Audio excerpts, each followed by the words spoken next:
Hello everyone, स्वागत है आपका आपके अपने YouTube channel only Hindi classes में। नमस्कार सभी दोस्तों को। तो फ्रेंड्स, कैसे हैं आप सब लोग। तो फ्रेंड्स, सामान्य अध्ययन की हमारी ये चौथी क्लास है। इससे पहले 3 क्लास हो चुकी हैं। अगर जो लोग हमारे साथ नए जुड़े हैं वो हमारी पिछली वीडियो पर जाके देख सकते हैं। तो इसमें पाषाण काल हो चुका है, वैदिक हो चुका है, वैदिक काल हो चुका है, बौद्ध धर्म हो चुका है और जैन धर्म हो चुका है। अब होने वाला है शैव एवं भागवत धर्म। तो फ्रेंड्स, जैसा कि मैं हमेशा बताती हूँ अपनी वीडियो में, ये class RO, ARO, super TET, PET, GS तो सभी के लिए महत्वपूर्ण है। तो ये सभी के लिए महत्वपूर्ण है जो लोग तैयारी कर रहे हैं। तो शुरू करते हैं क्वेश्चन नंबर 1 से। हमने इसकी जो महत्वपूर्ण पॉइंट थे शैव एवं भागवत धर्म, इससे पहले की वीडियो में कवर करा दिए हैं। तो अब हम इसके क्वेश्चन आंसर देखते हैं। नय नार कौन थे? नय नार कौन थे? ए शैव, बी शाक्त, सी वैष्णव, डी सूर्योपासक। तो क्वेश्चन नंबर 1 का सही आंसर हो जाएगा नय नार शैव थे। शैव यानी शिव। अब हम देखते हैं इसकी व्याख्या। पूर्व मध्य काल में भक्ति भावना का प्रचार प्रसार मुख्यतः दक्षिण भारत में, विशेषकर तमिल भाषी क्षेत्र में हुआ। तमिल भाषी क्षेत्र में भक्ति भावना को लोकप्रिय बनाने में 2 संप्रदायों की प्रमुख भूमिका रही।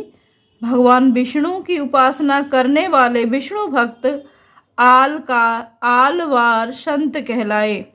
जो विष्णु की भक्ति करते थे वो आलवार संत कहलाए, और जो शिव की उपासना करने वाले शिव भक्त नय नार संत कहलाए। इन्होंने ईश्वर के प्रति व्यक्तिगत प्रेम और समर्पण से मोक्ष प्राप्ति का मार्ग बताया और जाति प्रथा एवं इसकी कठोरता का विरोध किया। ये इसकी व्याख्या हो गई। अब देखते हैं दूसरा क्वेश्चन। नय नार, ये वही है, फिर से रिपीट हुआ है। नय नार कौन थे? शैव धर्म अनुयायी थे, शैव धर्म को मानने वाले थे। अगला क्वेश्चन है 3। भागवत संप्रदाय में भक्ति के रूपों की संख्या कितनी थी? तो इसमें पहला A option 7, B option 8, C option 9, D option 10। इसका सही आंसर हो जाएगा 9, सी 9 थी। भागवत संप्रदाय में मोक्ष प्राप्ति के लिए नवधा भक्ति के 9 रूप को मान्यता दी गई है। अगला क्वेश्चन देखते हैं। Question number 4। पेशनगर अभिलेख का हेलियोडोरस कहाँ का निवासी था? हेलियोडोरस कहाँ का निवासी था? A Pushkalavati, B Taxila, C Shakala, D Mathura. Question number 4 का सही आंसर होना चाहिए तक्षशिला। तक्षशिला। इसकी व्याख्या देखते हैं। भागवत धर्म से संबंध प्रथम उपलब्ध प्रस्तर स्मारक विदिशा, प्रस्तर माने पत्थर, विदिशा वैष्णगर का गरुड़ स्तंभ है।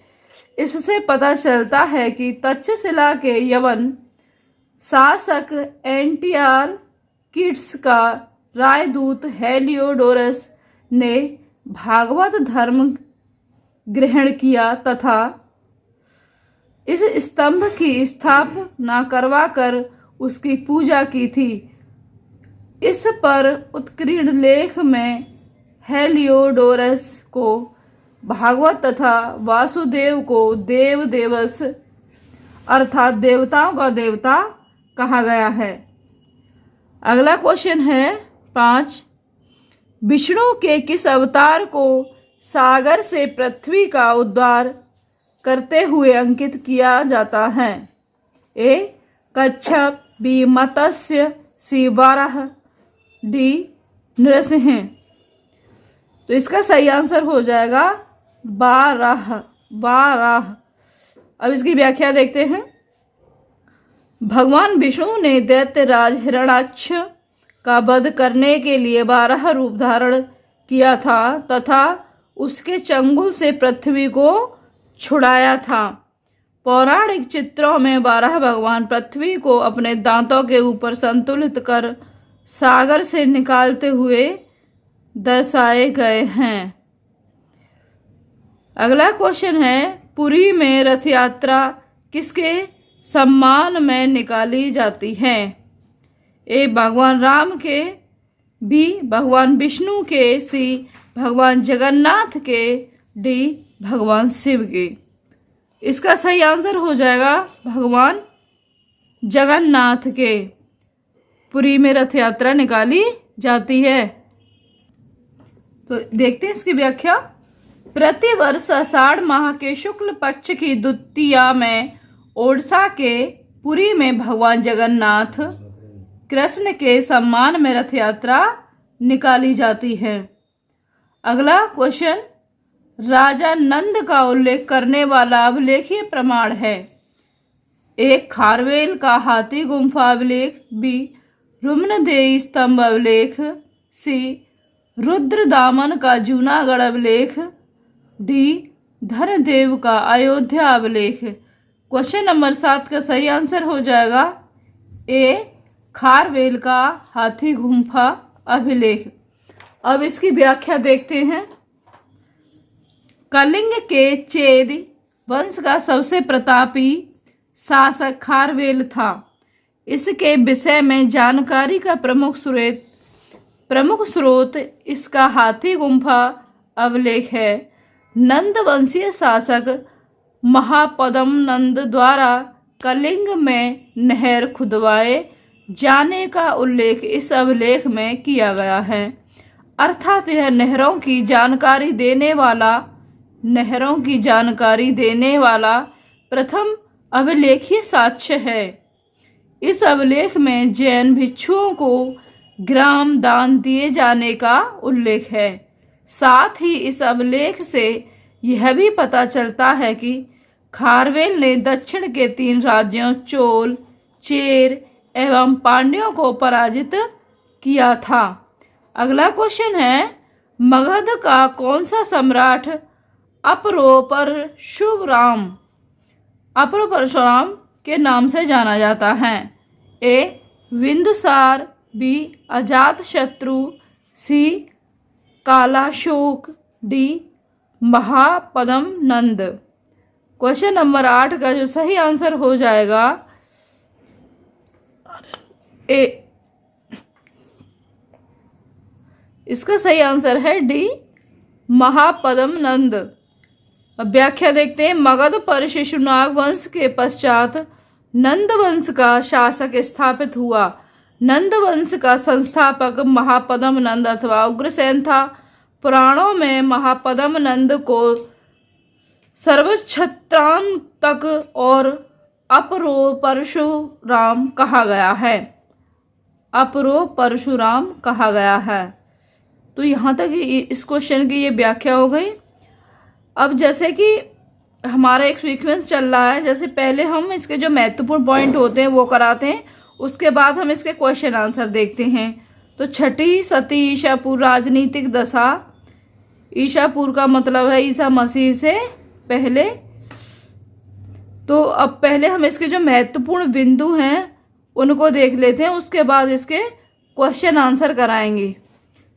छठी शताब्दी ईसा पूर्व की राजनीतिक दशा देखते हैं।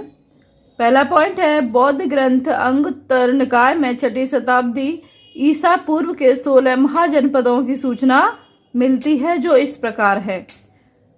अंग, मगध, काशी, कौशल, वज्र, मल्ल, चेद, वत्स, कुरु, पांचाल, मत्स्य, सूरसेन, अस्मक, अवंत, गांधार और कंबोज। अगला पॉइंट है जैन ग्रंथ भगवती सूत्र में भी 16 महाजनपदों की सूची मिलती है। अगला पॉइंट है भारत के प्राचीनतम प्राप्त सिक्के आहत सिक्के या पंचमार्क सिक्के थे जो चांदी के बने होते थे। अगला पॉइंट है प्रसेनजित कौशल का एवं अजातशत्रु मगध का शासक था। अगला पॉइंट मत्स्य महाजनपद राजस्थान प्रांत के जयपुर क्षेत्र में बसा था। अगला पॉइंट है इसकी राजधानी विराटनगर थी। अगला पॉइंट है गंगा एवं सोन नदी के संगम पर स्थित पाटलिग्राम में अजातशत्रु द्वारा दुर्ग का निर्माण कराया गया।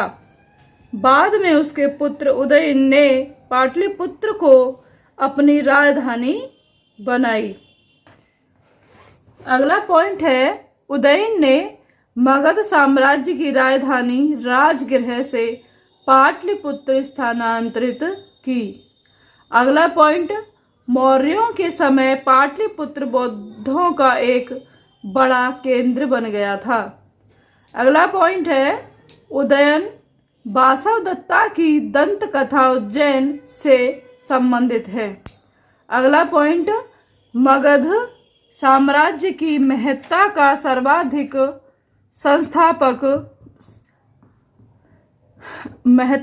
वास्तविक संस्थापक बिंबिसार लगभग 544 से 492 ईसा पूर्व था। अगला पॉइंट है गौतम बुद्ध के समय का प्रसिद्ध वैद्य जीवक बिंबिसार के दरबार से संबंधित था। अगला पॉइंट है बिंबिसार ने अपने राजवैद्य जीवक को अवंत नरेश चंडप्रघोत के राज्य में चिकित्सा सेवा के लिए भेजा था। अगला पॉइंट है बुद्ध काल में गंगा घाटी में कई गणराज्यों के अस्तित्व के प्रमाण मिलते हैं जो इस प्रकार हैं। नंबर 1 कपिलवस्तु के शाक्य। नंबर 2 सुमसुमारगिर के भग्ग। 3 अलकप्प के बुल। पॉइंट 4 है केसपुत्त के कालाम। पॉइंट 5 रामगाम के कौलिय। अगला पॉइंट 6 कुशीनारा के मल्ल। अगला पॉइंट 7 पावा के मल्ल। पॉइंट 8 है पिप्पलिवन के मौर्य। अगला पॉइंट 9 वैशाली के लिच्छवी। और 10 है मिथिला के विदेह। अगला पॉइंट है उत्तरी पांचाल की अहिच्छत्र थी तथा दक्षिणा पांचाल की राजधानी काम्पिल्य थी। अगला पॉइंट है आधुनिक बुंदेलखंड के पूर्वी तथा उसके समीपवर्ती भागों में चेद महाजनपद स्थित था। इसकी राजधानी सोथवती थी। अगला पॉइंट है मगध में नंद वंश की स्थापना शिशुनाग वंश का अंत कर के की गई थी। अगला पॉइंट है चंद्रगुप्त मौर्य ने चाणक्य के सहयोग से घन नंद की हत्या कर नंद वंश का अंत कर दिया था। तो ये महत्वपूर्ण जो पॉइंट थे वो हैं। अब इसके क्वेश्चन देखते हैं, उसके बाद आ जाएगा यूनानी आक्रमण। तो पहले हम राजनीतिक जो पॉइंट बताए हैं उनको देख लेते हैं, इनके क्वेश्चन आंसर। अब इसके क्वेश्चन आंसर। पहला क्वेश्चन है गौतम बुद्ध के समय का प्रसिद्ध वैद्य जीवक किसके दरबार से संबंधित था? ए बिंबिसार, बी चंडप्रघोत, सी प्रसेनजित, डी उदयन। इसका सही आंसर हो जाएगा बिंबिसार।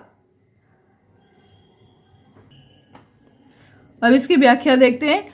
गौतम बुद्ध के समय का प्रसिद्ध वैद्य जीवक बिंबिसार के दरबार से संबंधित था। बिंबिसार ने अपने राजवैद्य जीवक को अवंती नरेश चंड प्रबोध के राज्य में चिकित्सा सेवा के लिए भेजा था। बिंबिसार हर्यक वंश का प्रथम शक्तिशाली शासक माना जाता है, जो मगध साम्राज्य का वास्तविक संस्थापक था। अगला क्वेश्चन है, निम्नलिखित में से कौन सा सही सुमेलित नहीं है? ए अंग चंपा, बी कौशल अहिच्छत्र, बी वत्स कौशाम्बी, डी मत्स्य विराटनगर। तो इसका सही आंसर हो जाएगा कौशल अहिच्छत्र। व्याख्या देखते हैं इसकी। कौशल महाजनपद की राजधानी साकेत तथा श्रावस्ती थी। उत्तरी पांचाल की राजधानी अहिच्छत्र और दक्षिण पांचाल की राजधानी कांपिल्य थी। शेष सभी विकल्प सही सुमेलित हैं। क्वेश्चन नंबर 3, चंपा किस महाजनपद की राजधानी थी? ए मगध, बी बाज्य, सी कौशल, डी अंग। तो इसका सही आंसर है डी अंग।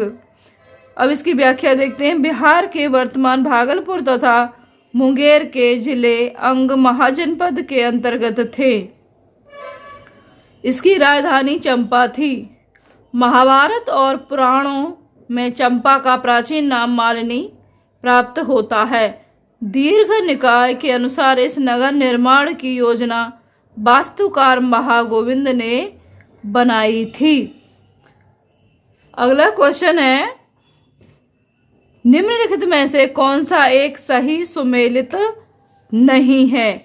कंबोज, राजपुर हाटक, अश्मक, पोतन पौटिल, सी सूरसेन कौशाम्बी, डी कौशल श्रावस्ती। क्वेश्चन नंबर 4 का सही आंसर हो जाएगा सूरसेन कौशाम्बी। बाकी तीनों विकल्प सही हैं। इसकी व्याख्या। कंबोज, राजपुर हाटक, अस्मक, पोतन पौटिल, सूरसेन मथुरा, कौशल साकेत तथा श्रावस्ती। सी सुमेलित नहीं है। और क्वेश्चन नंबर 5 है, वर्तमान उत्तर प्रदेश में भारत के प्राचीनतम 16 महाजनपदों में से कुल कितने महाजनपद स्थित थे? ए 6, बी 7, सी 8, डी 9। क्वेश्चन नंबर 5 का सही आंसर हो जाएगा सी। 6ठी शताब्दी ईसा पूर्व के दौरान के 16 महाजनपदों में से कुल 8 महाजनपद वर्तमान उत्तर प्रदेश में स्थित थे। इनके नाम इस प्रकार हैं: कुरु, पांचाल, काशी, कौशल, सूरसेन, चेद, वत्स तथा मल्ल। अब यूनानी आक्रमण, इसकी जो महत्वपूर्ण पॉइंट हैं, पहले हम इसके महत्वपूर्ण पॉइंट देख लेते हैं, उसके बाद इसके क्वेश्चन आंसर कराएंगे। यूनानी आक्रमण, पहला पॉइंट है, हखामनी साम्राज्य को ध्वस्त करने के पश्चात 326 ईसा पूर्व के वसंत के अंत में एक विशाल सेना के साथ सिकंदर भारतीय विजय अभियान के लिए चला। लगभग 2 वर्ष के अभियान के पश्चात 325 ईसा पूर्व के सितंबर माह में वापस पाटल से यूनान को प्रस्थान किया। अगला पॉइंट, सिकंदर ने झेलम नदी के तट पर पुरु को पराजित किया, परंतु उसकी वीरता से प्रभावित होकर उसे अपना मित्र बना लिया तथा उसे अपना राज्य और कुछ नए इलाके प्रदान किए। अगला पॉइंट है, सिकंदर के हमले के समय उत्तर भारत पर नंद वंश का शासक था। अब हम पहले इसके क्वेश्चन आंसर देखेंगे, उसके बाद आएंगे मौर्य साम्राज्य पर, फिर मौर्य साम्राज्य के महत्वपूर्ण पॉइंट देखेंगे, उसके बाद फिर इसके क्वेश्चन आंसर देखेंगे। अब इसके क्वेश्चन है यूनानी आक्रमण के क्वेश्चन आंसर। पहला क्वेश्चन है, पश्चिमोत्तर भारत में सिकंदर की सफलता निम्न कारणों से थी। पॉइंट 1, उस समय भारत में कोई केंद्रीय सत्ता नहीं थी। पॉइंट 2, उसकी फौज बेहतर थी। पॉइंट 3, उसे देशद्रोही शासकों से सहायता मिली। पॉइंट 4, वह एक अच्छा प्रशासक था। नीचे दिए गए कूट से सही उत्तर का चयन कीजिए। ए 1 तथा 2, क्या इसके 1 और 2 आंसर सही हैं? बी 1, 2 तथा 3, क्या इसके 1, 2, 3 आंसर सही हैं? सी 2, 3 तथा 4, क्या इसके 2, 3 तथा 4 आंसर सही हैं? उपर्युक्त सभी। डी उपर्युक्त सभी। क्वेश्चन नंबर 1 का सही आंसर हो जाएगा बी 1, 2, 1, 2, 3। तो इसके 3 सही हैं, चौथा सही नहीं होगा। उस समय भारत में कोई केंद्रीय सत्ता नहीं थी, उसकी फौज बेहतर थी, उसे देशद्रोही शासकों से सहायता मिली। अब हम इसकी व्याख्या देखते हैं। सिकंदर को पश्चिमोत्तर भारत में सफलता के उपयुक्त कारणों में से प्रथम 3 सत्य हैं। डॉक्टर हेमचंद्र राय चौधरी ने उस समय यहाँ 28 स्वतंत्र शक्तियों का उल्लेख किया है। तात्पर्य यह है कि उस समय पश्चिमोत्तर भारत में कोई केंद्रीय सत्ता नहीं थी, उसकी सेना निसंदेह श्रेष्ठ थी। आम्मी जी जैसे तमाम देशद्रोही भारतीय शासकों ने उसे सहयोग दिया, तथापि भारत की विजय में उसके अच्छे प्रशासक होने का कोई योगदान नहीं था। अगला पॉइंट देखते हैं 2। क्वेश्चन नंबर 2 है, उस वीर भारतीय राजा का नाम बताइए जिसे सिकंदर ने झेलम के तट पर पराजित किया था। ए आम्भी, बी पुरु या पौरश, सी चंद्रगुप्त मौर्य, डी महापद्मनंद। तो इसका सही आंसर हो जाएगा बी पुरु या पौरस। अब हम इसकी व्याख्या देखते हैं। पुरु पौरश का राज्य झेलम और चिनाब नदी के बीच बसा हुआ था। सिकंदर ने झेलम नदी के तट पर पुरु को पराजित किया, परंतु उसकी वीरता से प्रभावित होकर सिकंदर ने उसे अपना मित्र बना लिया तथा उसे अपना राज्य और कुछ नए इलाके प्रदान किए। तो यहाँ से शुरू होने वाला है मौर्य साम्राज्य। तो इसके पहले हम पॉइंट देखेंगे, उसके बाद इसके क्वेश्चन आंसर होंगे।